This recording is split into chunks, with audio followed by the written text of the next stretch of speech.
नमस्कार, आपका स्वागत है फटाफट खबरों में। मैं हूं आपके साथ भावना रनौट। आज हम लेकर आए हैं बिहार के हर छोटे बड़े शहर की सबसे तेज और ताजा खबरें। तो चैनल को सब्सक्राइब कीजिए और वीडियो कहां से देख रहे हैं कमेंट बॉक्स में जरूर बताएं। बिहार बोर्ड 12वीं के बाद अब 10वीं के रिजल्ट का इंतजार, जाने ताजा update. Bihar school examination board ने 25 मार्च को 12वीं कक्षा के बोर्ड परीक्षा परिणाम जारी कर दिए हैं। परीक्षा समाप्त होने के लगभग 40 दिनों के भीतर रिजल्ट जारी कर बिहार बोर्ड ने एक बार फिर सबसे पहले नतीजे घोषित करने का रिकॉर्ड कायम किया है। अब जब इंटरमीडिएट के छात्रों का इंतजार खत्म हो चुका है, तो मैट्रिक के छात्र भी अपने परिणाम का बेसब्री से इंतजार कर रहे हैं। दिन दिहाड़े बैंक लूट का प्रयास, कर्मी की तत्परता से भागे लुटेरे, बदमाशों की तलाश में जुटी पुलिस। मुजफ्फरपुर में दिन दिहाड़े ग्रामीण बैंक को लूटने के लिए 3 बदमाश पहुंचे थे। बैंक कर्मियों की तत्परता से लूट होने से बचा। पूरा मामला कथैया थाना क्षेत्र का बताया जा रहा है। सूचनाओं के बाद मौके पर पहुंची पुलिस मामले की जांच में जुटी हुई है। आसपास के क्षेत्रों में नाकाबंदी कर फरार हुए बदमाश की तलाश में जुट गई है। घटना की करतूत सीसीटीवी कैमरे में कैद है, जिसमें 3 के संख्या में बदमाश आते हुए दिखे हैं। बता दें कि मुजफ्फरपुर जिले में एक बार फिर से बेखौफ होकर पहुंचे हथियार से लैस अपराधी ने बैंक को लूटने का प्रयास किया, लेकिन बैंक कर्मियों की सक्रियता से बैंक लूट होने से बच गई। वहीं इस घटना को अंजाम देने के लिए पहुंचे बदमाश मुझसे भागने में सफल रहे। मामला जिले के कथैया थाना क्षेत्र इलाके के जसौली बाजार स्थित उत्तर बिहार ग्रामीण बैंक की बताई जा रही है। बिहार में गाय पालने वाले खुश हो जाइए, 525 रुपए वाली स्कीम से हो जाएंगे मालामाल। अगर आपके पास दुधारू पशु हैं और उनका बीमा कराना चाहते हैं, तो खर्च की चिंता करने की जरूरत नहीं है। पशु एवं मत्स्य संसाधन विभाग के गव्य निदेशालय की ओर से दुधारू मवेशियों के लिए पशु बीमा की जा रही है। बीमा का लाभ लेने के लिए आवेदक पशुपालक को बीमा की किस्त का सिर्फ 25% ही भुगतान करना होगा, जबकि 75% भुगतान सरकार करेगी। बीमा की अधिकतम राशि 60,000 रुपए है। योजना का उद्देश्य गंभीर बीमारियों से पशुपालकों को आर्थिक सुरक्षा प्रदान करना है। गया से दिल्ली के लिए मिली 2 और स्पेशल ट्रेन सासाराम और प्रयागराज को भी करेगी कवर। यात्रियों की भीड़ को देखते हुए रेलवे ने गया से आनंद विहार के लिए 1 वे स्पेशल ट्रेन चलाएगी। गाड़ी संख्या 03399 गया आनंद विहार 1 वे स्पेशल 27 मार्च को गया से 6:50 से खुलकर सासाराम डीडीयू प्रयागराज के रास्ते अगले दिन सुबह 10 बजे आनंद विहार पहुंचेगी। इस स्पेशल में साधारण श्रेणी के 12 कोच होंगे। वहीं ट्रेन संख्या गाड़ी संख्या 03395 गया आनंद विहार 1 वे स्पेशल 28 मार्च को गया से 6:50 खुलकर सासाराम डीडीयू प्रयागराज के रास्ते अगले दिन सुबह 10 बजे आनंद विहार पहुंचेगी। स्पेशल में साधारण श्रेणी के 17 कोच होंगे। राजगीर और दानापुर से भी चलेंगी स्पेशल ट्रेनें। गाड़ी संख्या 03391 राजगीर आनंद विहार 1 वे स्पेशल 28 मार्च को राजगीर से 10 बजे खुलकर बख्तियारपुर पटना आरा बक्सर डीडीयू प्रयागराज के रास्ते अगले दिन 9:45 पर आनंद विहार पहुंचेगी। स्पेशल में साधारण कोच के 15 कोच यानी कि श्रेणियां 15 होंगी। बिहार में 3 दिन हड़ताल पर रहेंगे डॉक्टर। स्वास्थ्य सेवाएं ठप होने से मरीज परेशान। बिहार में सरकारी अस्पतालों के चिकित्सक गुरुवार से 3 दिनों के हड़ताल पर चले गए हैं, जिसके कारण स्वास्थ्य सेवाएं चरमरा गई है। आधिकारिक सूत्रों से मिली जानकारी के अनुसार बिहार चिकित्सक संघ के आह्वान पर चिकित्सकों ने 3 दिन तक हड़ताल पर रहने की घोषणा कर दी है। ऐसे आह्वान के आलोक में चिकित्सक हड़ताल पर चले गए हैं। वहीं डॉक्टरों के हड़ताल पर जाने से मरीजों को खासी परेशानी का सामना करना पड़ रहा है। इस दौरान राज्य भर में ओपीडी की सेवाएं ठप हो गई है, लेकिन आपातकालीन और ट्रॉमा सेवाएं सामान्य रूप से चलती रहेंगी।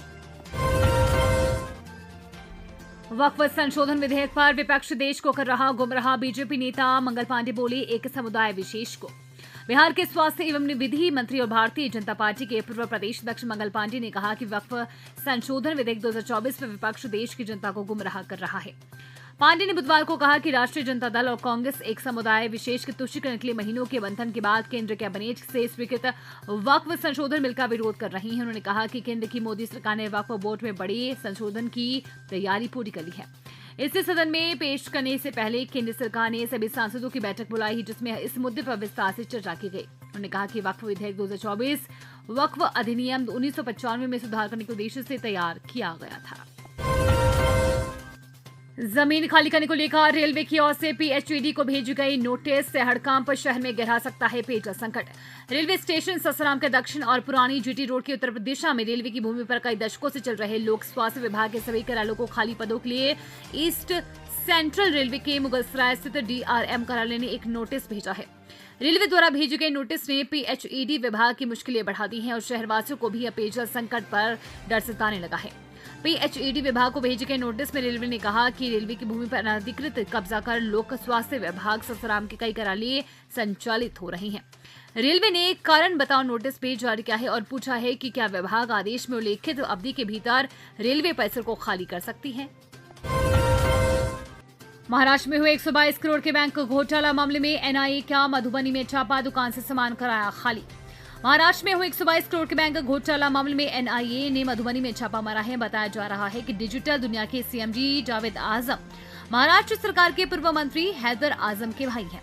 बता दें कि NIA की 7 दिवसीय सदस्यीय टीम ने वॉटसन स्कूल के पास छापेमारी की है। ये छापेमारी दिन में करीब 4 बजे हुई। दुकान में सभी सामान को खाली करवा दिया गया है। जहां छापेमारी हुई है वो इलेक्ट्रॉनिक्स गुड्स की दुकान है। महाराष्ट्र में न्यू इंडिया कॉर्पोरेटिव बैंक में घोटाला हुआ था। इसी मामले को लेकर छापेमारी हुई है। पटना से बख्तियारपुर के बीच 1 अप्रैल से बढ़ेगा टोल टैक्स, जेब से ज्यादा निकाले होंगे पैसे। बिहार राज्य में राष्ट्रीय राजमार्ग संख्या 30 पर पटना से लेकर बख्तियारपुर के बीच की 181.3 किलोमीटर लंबी 4 लेन वाली सड़क से गुजरना 1 अप्रैल की मध्यरात्रि से महंगा हो जाएगा। इस मार्ग से गुजरने वाले छोटे बड़े वाहनों को दीदारगंज स्थित टोल प्लाजा पर पहले ही अपेक्षा 3 से 3.5% अधिक टोल टैक्स का भुगतान करना होगा। इस टोल के 20 किलोमीटर के दायरे में रहने वालों को गैर व्यावसायिक वाहनों की आवाजाही के लिए 350 रुपए का मासिक भुगतान करना होगा। इसके लिए बार में ही राशि का भुगतान कर मासिक पास बनाया जाता है। ये जानकारी गुरुवार को पटना बख्तियारपुर टोल प्लाजा के प्रबंधक प्रभाकर सिंह ने दी। मार्च में ही तेवर दिखा रही है गर्मी, तापमान तोड़ेगा रिकॉर्ड, IMD ने जारी किया अलर्ट। प्रदेश का मौसम पछुआ के कारण शुष्क बना रहेगा। 2 से 3 दिनों के दौरान अधिसंख्यक स्थानों पर अधिकतम तापमान में 2 से 3 डिग्री की वृद्धि के आसार है। ऐसे में प्रदेश का तापमान 40 डिग्री के पार जाने की संभावना है।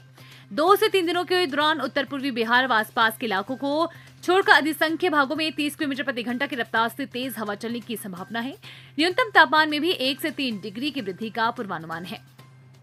बीते 24 घंटों के दौरान पटना समेत सभी जिलों का अधिकतम तापमान सामान्य से ऊपर बना रहेगा।